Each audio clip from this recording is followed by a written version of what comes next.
Welcome to this unit on governance of the private sector.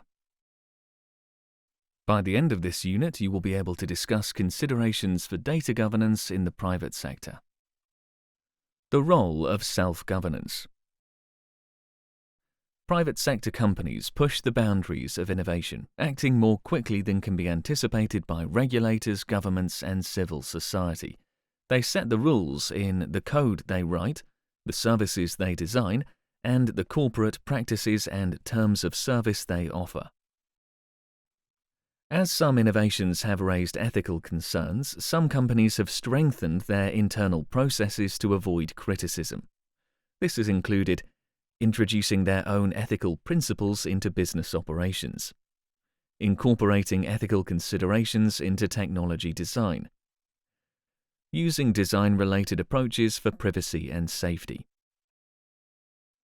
While integration of ethics into a company's operations is welcome, it raises further concerns about whether companies are engaging in ethics washing, and whether measures may be intended to forestall regulation instead of adapting to oversight. In some companies, efforts to address ethical challenges and concerns may be discouraged or have repercussions. For example, it was reported that Google fired an AI ethics researcher who criticized Google's approach to minority hiring and the biases built into today's artificial intelligence systems. Even if attempts to formulate and integrate ethics into daily company operations are taken seriously, other challenges may limit their effectiveness. We'll now explore these challenges. First, the incentives and values of AI companies and developers may differ from those of the patients, healthcare providers, and healthcare systems that will use these products and services. While medicine is guided by the objective of promoting the health and well-being of patients, an AI developer is ultimately working in the interests of a company to develop a profitable service or product. Medical professionals have a long-standing fiduciary relationship with patients. AI developers have no fiduciary duty to patients or healthcare providers.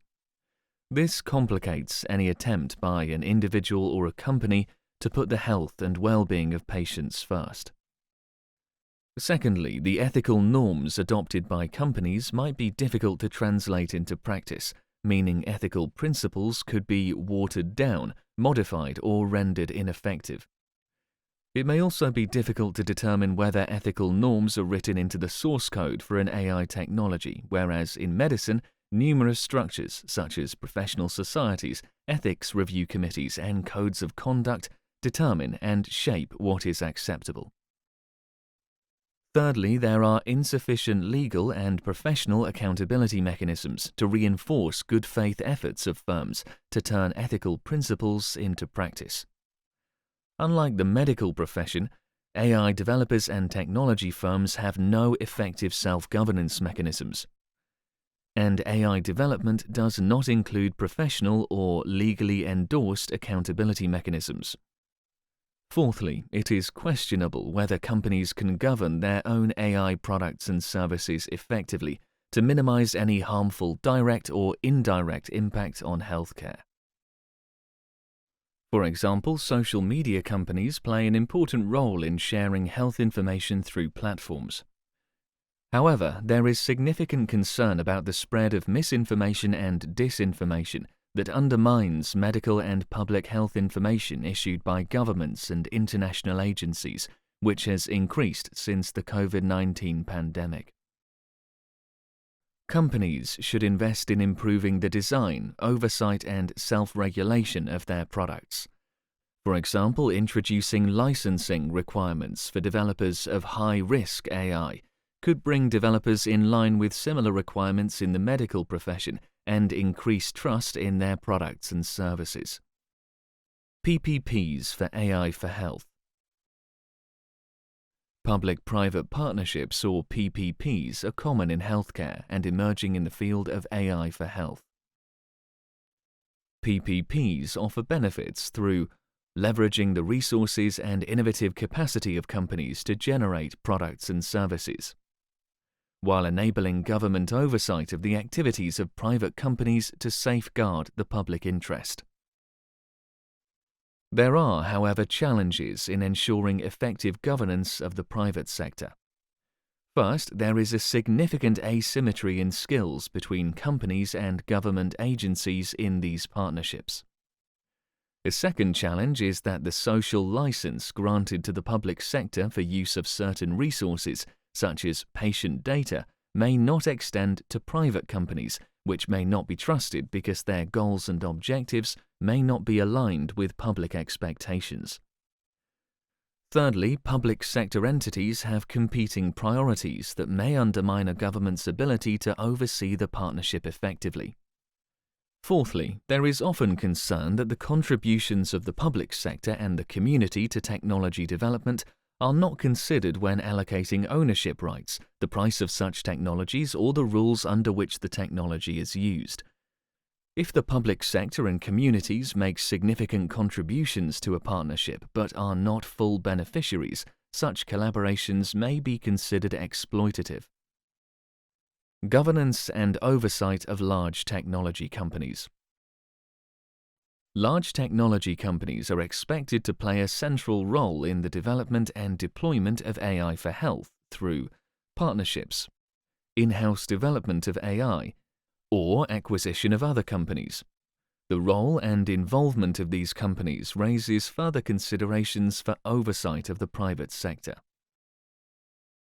Large technology companies wield significant power in the field of AI because of their human, economic, and technical resources, the data accumulated from their products and services, the political influence they may be able to exert through their relationships and partnerships with government and their staff, their ability to use their platforms to introduce products and services to large numbers of users who are regularly connected to their platforms. Their overall size and wealth can make them quasi-monopolistic or oligopolistic actors. Large technology companies are expected to develop more diversified products and services, and they may also launch products and services that could compete with or replace a function or process that is usually managed by a government. The growth of telemedicine is providing opportunities for company-owned platforms to move patients to their platforms, and they are enrolling doctors to provide services via the platform. For example, Tencent WeDoctor, which works with governments, has enrolled at least 240,000 providers, 2,700 hospitals, and 15,000 pharmacies onto its platform. At least 27 million monthly users consult their healthcare collaboration platform for an AI-guided or a result consultation.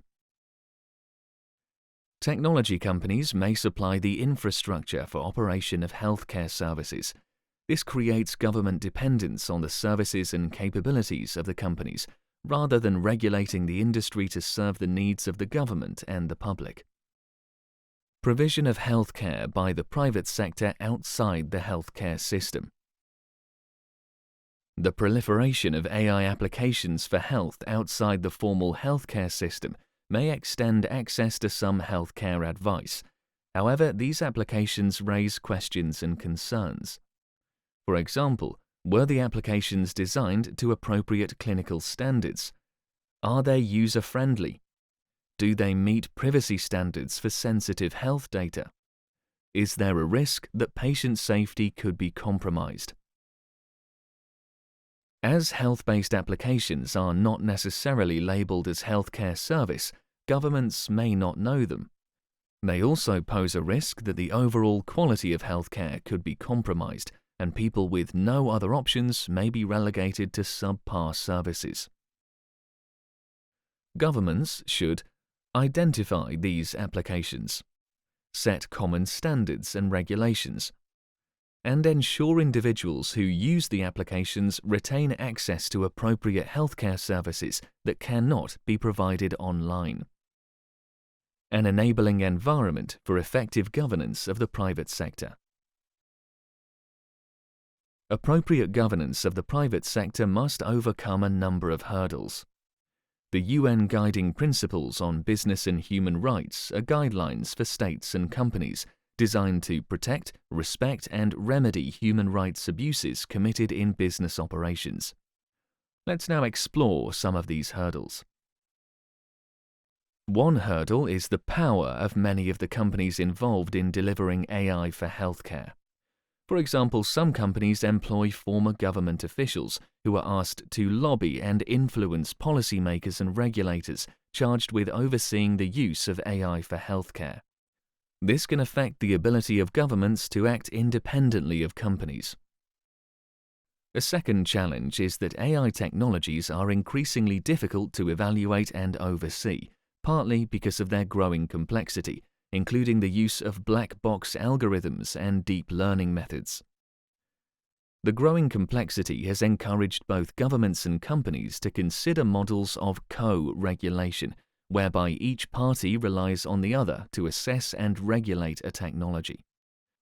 While such models of oversight may assist governments in understanding a technology, they may limit the government's exercise of independent judgment and encourage them to trust that companies are willing to strictly self-regulate their practices. Improving governance of the private sector will require more independent in-house expertise and information so that governments can evaluate and regulate company practices effectively. Thus, capacity building of government regulators and transparency will both play roles in improving government oversight of the private sector to ensure greater transparency of the data collected and used by private companies, how ethical and legal principles and human rights are integrated into company operations, and how products and services perform in practice, including how algorithms change over time. You have now completed Unit 5 of Module 7, Elements of a Framework for Governance of AI for Health. In the next unit, we will look at governance of the public sector.